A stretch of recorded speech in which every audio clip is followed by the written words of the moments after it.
Kita langsung bandingkan nih, ROI, Return of Investment. Ternyata Bitcoin jika dibandingkan oleh aset-aset lain dalam 5 tahun terakhir, berarti datanya 2021, karena ini cukup update, kurang 5.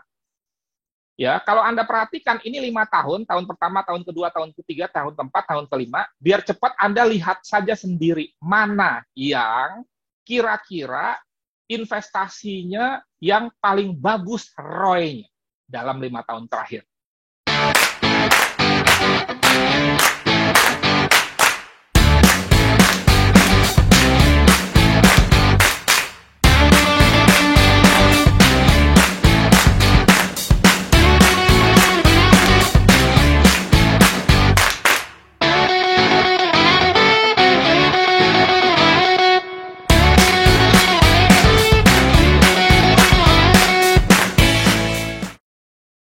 Oke, terlepas dari Anda masuknya salah ya, ini hitungnya 5 tahun terakhir. Karena untuk menghitung investasi kan nggak bisa terlalu cepat juga. Ini sudah ada risetnya.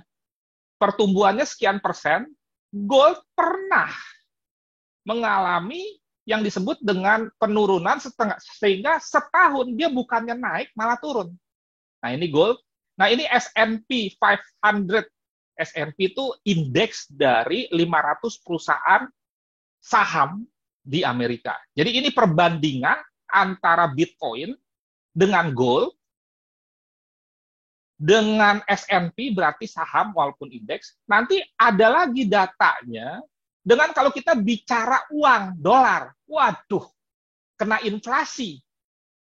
Padahal ini juga kan uang Bitcoin itu, dan Bitcoin itu salah satu bentuk dari yang disebut dengan cryptocurrency. Dan kalau kita sandingkan lagi, ini Ethereum, ya, ini Bitcoin, ini Apple, ini Amazon, ini gold, maka ya dengan dana mulai dari $1.000 dalam 5 tahun, compounding sampai 2021, berarti April 2021 kurang 5 tahun, inilah pertumbuhannya dalam dolar, bukan prosentase, kalau yang tadi prosentase. Nah, inilah potensinya. Nah, Ethereum ini nomor 2, ETH nih. Kapitalisasi pasarnya tetap yang terbesar Bitcoin atau BTC. Tapi dari segi pertumbuhan, ETH ini lebih naik daripada BTC. Nah, sekarang peluang-peluang apa sih kalau kita misalkan bergerak, saya ngomongnya luas ya, di bidang cryptocurrency. Sebetulnya sama Bapak Ibu sekalian dengan Forex. Bahwa kalau Anda trading, bukan trading nih, kalau Anda masuk ke bisnis Forex Gold, maka potensi keuntungannya Anda bisa, satu, dari trading, kan begitu. Kedua, bisa Anda misalkan menjadi IB. Ketiga, Anda bisa menjadi broker. Keempat, Anda bisa membuka pelatihan. Itulah yang saya bilang sebagai peluang dalam bisnis Forex Gold. Sama, di cryptocurrency juga ada. Misalkan sebagai investasi, bisa. Pokoknya beli, terus hold, tahan. 1 tahun, 2 tahun, 3 tahun, nggak dilihat-lihat, itu investasi. Bisa juga staking. Staking itu semacam deposito. Ya, ini perlu saya koreksi sedikit. Ada orang, saya orangnya fair. Kalau oke, saya bilang oke, enggak, saya bilang oke. Ada orang yang bilang begini, bandingkan langsung cryptocurrency dengan saham. Cryptocurrency bisa didepositokan, katanya. Kalau saham nggak bisa. Di satu sisi kelihatannya benar, padahal kurang tepat. Oke, cryptocurrency, saya fair ya, oke, cryptocurrency bisa didepositokan. Tapi saham juga kan bisa dapat apa? Mohon respon. Saham bisa dapat apa? Dividen, betul. Nah, ini kadang-kadang orang kripto juga, mohon maaf, jangan tersinggung, agak terlalu berlebihan membandingkan kripto dengan saham. Saya nggak mau begitu. Masing-masing punya kelemahan, punya kelebihan. Oke, memang saham tidak bisa didepositokan. Tetapi saham dapat dividen. Ya kan? Kalau kita bicara staking dalam cryptocurrency kan berarti kan untuk long term. Berarti kalau di saham juga kan long term, dapat dividen dong. Nah itu loh. Jadi ya jangan sampai mempertentangkan sesuatu dengan menjelekkan yang lain kalau dia nggak ada fakta.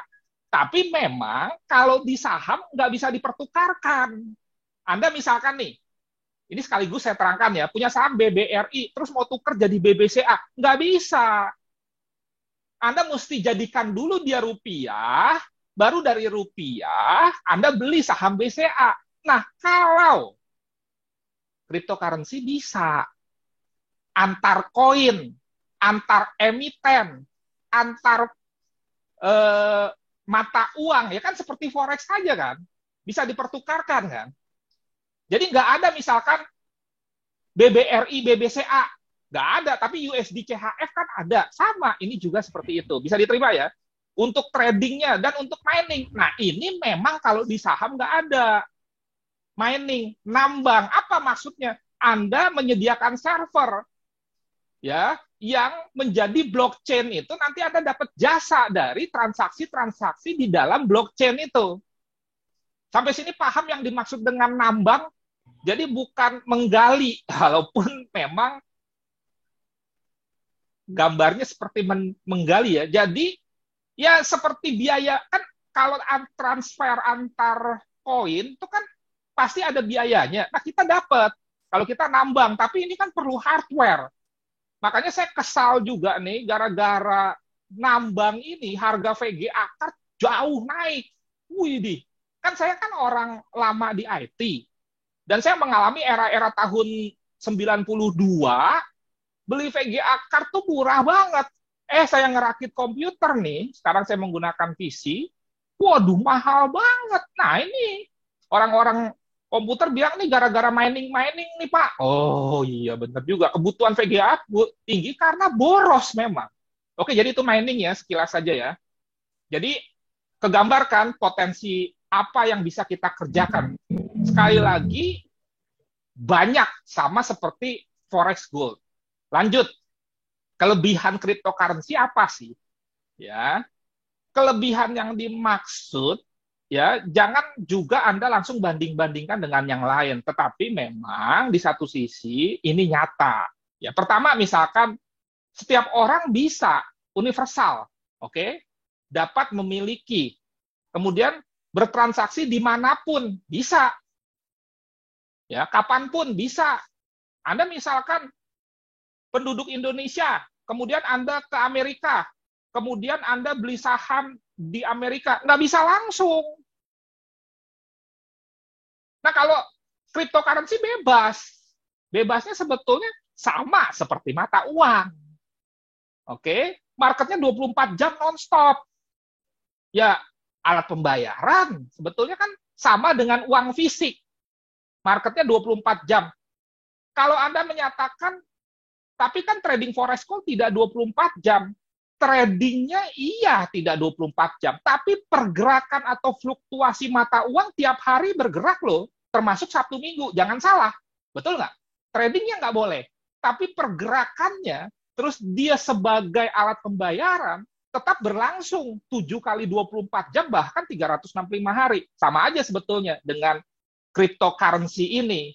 Karena tidak ada, ya sekali lagi, liburnya 7 kali 24 jam. Kalau dibandingkan dengan saham, ya saham kan office hour. Tidak ada batas negara, batas birokrasi. Karena nggak ada, ya diatur oleh bank sentral seperti peredaran mata uang. Nggak ada tuh, gitu.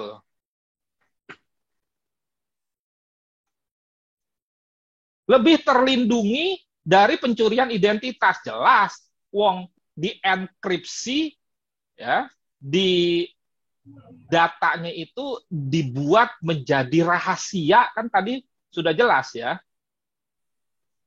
Kalau misalkan pencurian identitas yang kita tahu kan sudah sering terjadi tuh. Saya misalkan punya handphone Telkomsel, data saya udah kemana-mana tuh. Tiap hari itu 10 menerima SMS untuk KTA, ya, dana talangan lah dan lain sebagainya. Transparan, jelas. Kenapa? Karena berhubungan dengan banyak yang disebut dengan ledger-ledger buku besar tadi, sehingga membentuk rantai ledger buku besarnya itulah server. Rantai itu jaringan. Gambarannya gampang kok. Yang namanya network pasti lebih transparan. Kenapa? Karena terbuka. Tapi tentunya dari segi keamanan tetap dijaga. Cepat, akurat, praktis. Ya udah, gampang kok. Kita misalkan mau beli Bitcoin. Nah, gampang kok. Kita misalkan di beberapa negara sudah terima mau beli sepatu. Gampang. Sangat gampang. Ya, lebih tahan terhadap inflasi. Nah, itu. Kenapa? Kalau mata uang kan dia dicetak. Sehingga jumlahnya bisa bertambah. Peristiwa tapering, yang namanya tapering itu kan pengurangan, salah satunya ya, pengurangan pencetakan mata uang. Itu yang namanya tapering. Jadi pada saat QE berlangsung, salah satu strategi QE adalah cetak mata uang. Makanya kalau QE terjadi, mata uangnya turun karena yang beredar di market banyak akibat salah satunya adalah dicetak. Dapat didepositokan karena mata uang. Oke, ya. Artinya tadi, beli sekarang, 2 tahun diamin. Coba Anda bandingkan deposito di bank dengan deposito di cryptocurrency. Waduh, nggak usah pada saat Anda beli dari mulai awal Bitcoin diluncurkan lah. Enggak. Makanya kan ada cerita ya, satu cangkir kopi di Starbucks itu harganya 10.000 Bitcoin. Dulu pernah cerita tuh. 10.000 Bitcoin dulu. Satu cangkir Starbucks itu harganya 10.000 Bitcoin. Nah, sekarang ya satu koin bisa ya 5.000 cangkir. Lanjut. Dana bisa ditransfer ke antar exchange dan antar wallet. Oke. Exchange ini apa? Nanti akan saya terangkan juga. Exchange ini sekuritas buat yang saham. Exchange ini broker. Dapat pergerakan harga bisa naik turun ratusan ribuan persen per hari, dapat digunakan sebagai alat pembayaran. Ini kurang di bawah ya. Nah, pergerakannya bisa naik turun ratusan atau ribuan persen per hari ini, bisa positif, bisa negatif loh. Kan gitu. Kalau profit sih positif, tapi kalau loss, nah, jadi, tapi perlu saya kemukakan, digunakan sebagai alat pembayaran, jelas dong. Saham nggak bisa, emas nggak bisa sejauh ini. Koin bisa langsung ditukar ke koin lain dan lebih hemat fee. Saham nggak bisa. Kelemahannya, belum mendapat perizinan sepenuhnya sebagai alat pembayaran. Nah, ya, sebagai alat pembayaran, belum. Artinya gini loh, kita mau beli mobil, beli barang secara fisik, nggak semua negara mengizinkan itu. Di Indonesia belum. Tapi kalau kita sama-sama mau beli koin, bisa. Di negara manapun, termasuk Indonesia. Tapi menurut saya itu tinggal nunggu waktu kok. Sebab banyak hal-hal yang dulu kita berpikir tidak mungkin, ternyata kejadian.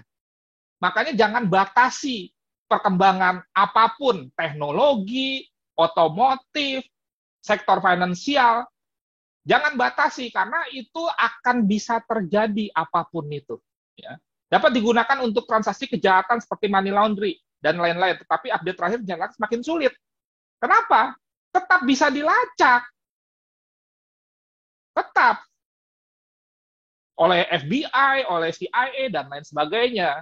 Untuk kebutuhan mengetahui money laundry, transaksi narkoba. Makanya yang saya tahu sekarang pun, misalkan kalau kita bicara terorisme, kemudian money laundry, hasil dari korupsi, orang sudah mulai takut memasukkan hasil-hasil kejahatan itu.